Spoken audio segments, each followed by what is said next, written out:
안녕하세요 여러분, 저는 Emmy입니다. So for today's video, as you can tell sa title, I'm going to be sharing with you how I learned basic Korean or Hangul. I'm still a beginner, but you can learn this language for an hour or two.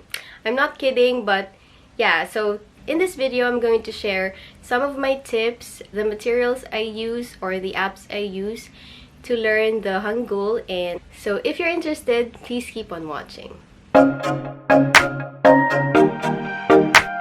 So why learn a new language? I wanted a new challenge and I wanted a new, like I can say, self-achievement and additional language or additional knowledge, if that makes sense. So yeah, simply because I wanted something new. So why I choose Hangul? Simply because I am a K-pop lover or a K-drama lover. So K-pop lover out there, this is for you. Besides that, Hangul itself is a very interesting language, but at the same time it is very challenging. That's what I love about that. So how I learned Hangul. So basically you need to learn their alphabet or the Hangul.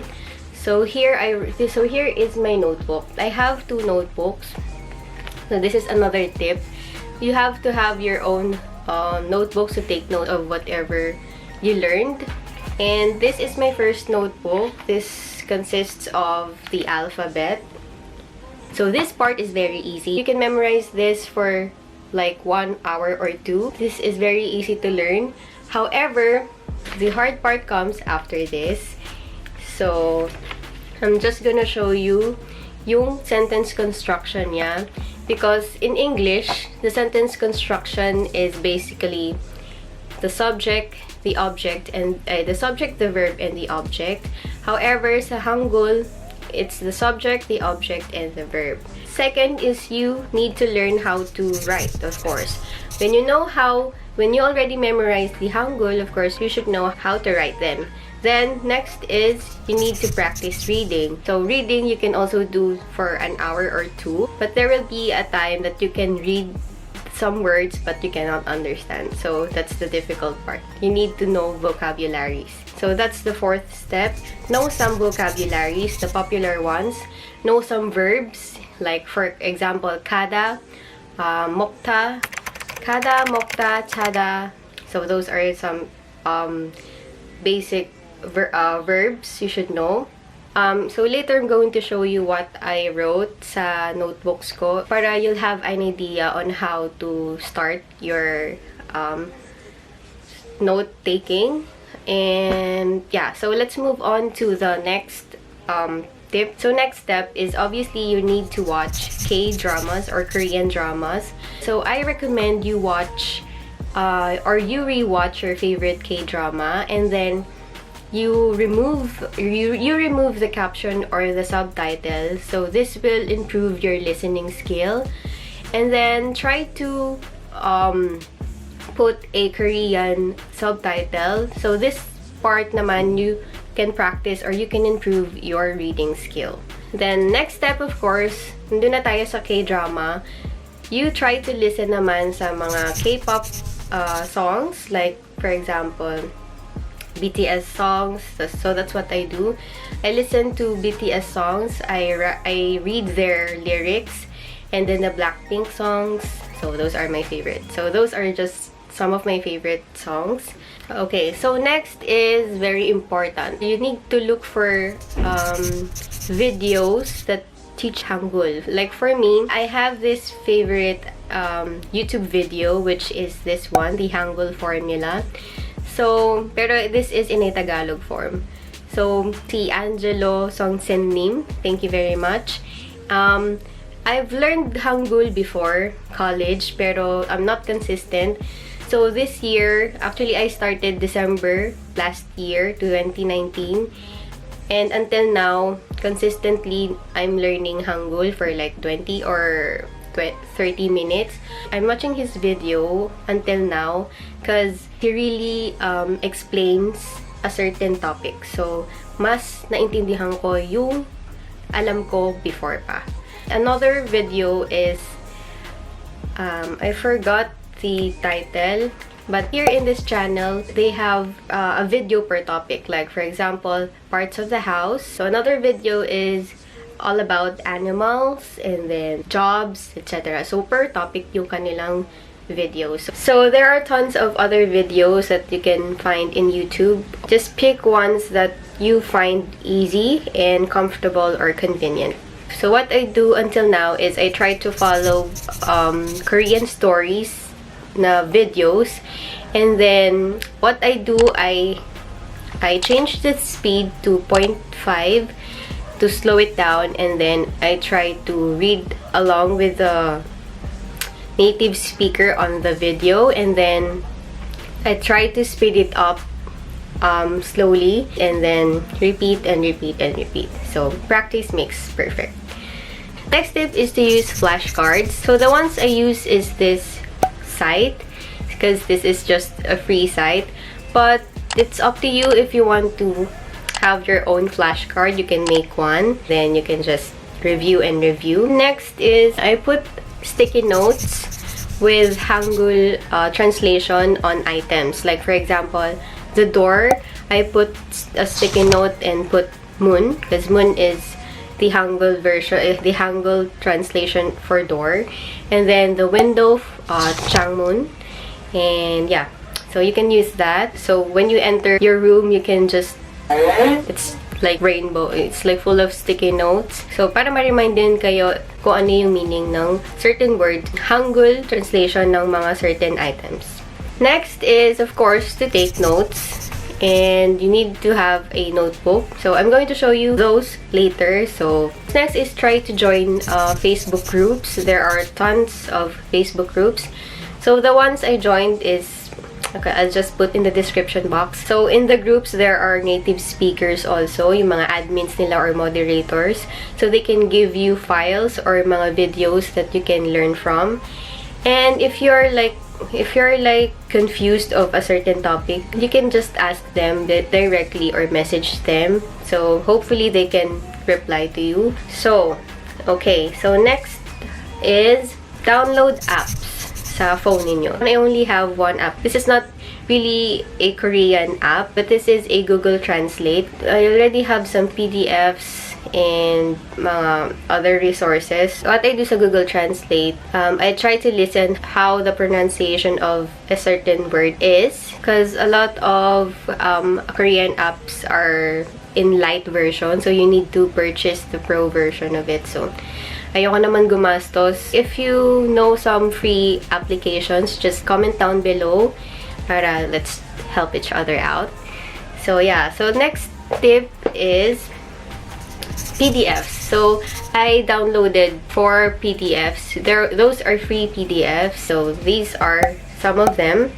Just link it down below for you to, if you're interested, for you to download. Nasa last na pala tayo. So okay, so my last tip, if you're writing a journal, like for me, I am writing one. Here is my journal. As much as possible, I try to write in Hangul. Actually, it's a mix of English and Hangul. So I'll try to look for an example. So if you're writing a journal daily, you can practice your Hangul and your writing, and of course the spelling, kasi the spelling is confusing because there are words with same, what they call this, same pronunciation. For me, because you know I'm not a native speaker, so yung O, then O is somehow the same. So, okay, so for example, the first one is Totada. So this means dance, to dance.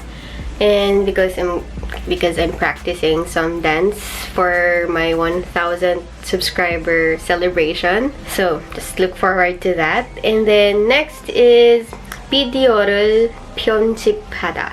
So this verb is, so video, so it's video. So rule is just an object particle, so wala siyang meaning. I-attach mo lang siya sa object. 편집하다 is edit. So edit a video. But this one, hindi ko pala siya na-conjugate. So if you're if I'm going to try to conjugate, so conjugation pala is the challenging part. So yung 편집하다, so if I'm going to translate it in English, I will edit the video. So it should have been 비디오를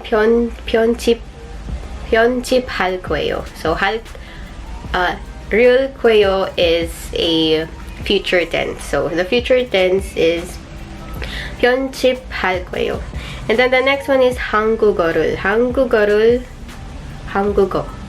is the Korean language. 한국어를 공부하다. 공부하다 is to study. So I will study Hangul. So it should have been 공부할 거예요. Okay, so let's just omit the last one. It's because it's in English. So yeah, that's basically what I'm doing now. Para, you know, you can practice and practice and practice. So since I'm still a beginner, I really want to be consistent in my studying. So this will just add up to your skills. Okay, so here is my first notebook. Here I have, I write the Hangul, the alphabets. These are the vowels, then the consonants. And then this is how you construct so here are how you construct them. The consonant, vowel, consonant. So my bookmarks. I got these freebies last September because it's their birthday. This is Jungkook and RM. Okay, next is, so here is the first part, introducing yourself. This is 안녕하세요. And this is 저는, and then your name, for example, M. 저는 M, and then 입니다. So, or 이에요. 저는 M이에요. Should have been E. So this is 저는 M입니다, or 저는 M이에요. So 저 is the subject, and 는 or un is a subject particle, and then 입니다 means is, are, or am. So that's basically that. So here are the sentence construction, and then the basic verb. These are the basic verbs. Those ending in ta are the verb stems. 오다, come. 보다, 쓰다, 자다, 마시다, 만나다, 일어나다, 주다, 사다, 읽다, and what's this? 말하다. This 읽다 is spelled as ilk, but you read it as ik. So meron silang mga certain rules that you must follow. May mga silent letters din sila. So just a scan of the notebook I have, and then these are the numbers, the time,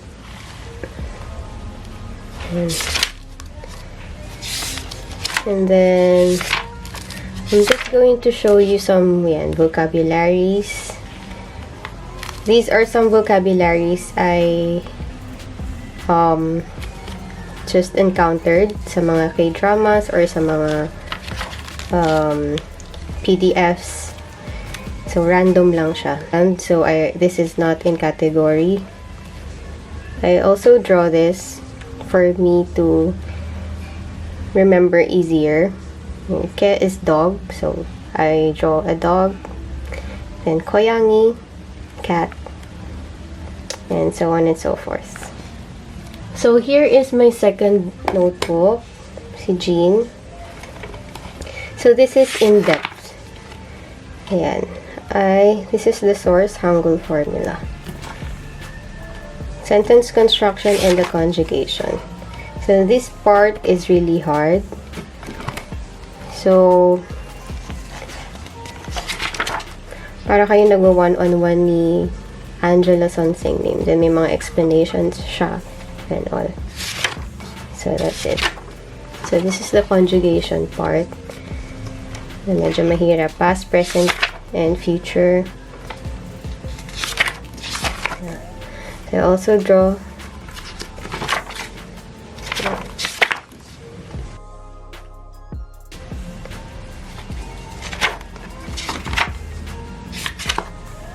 so yeah.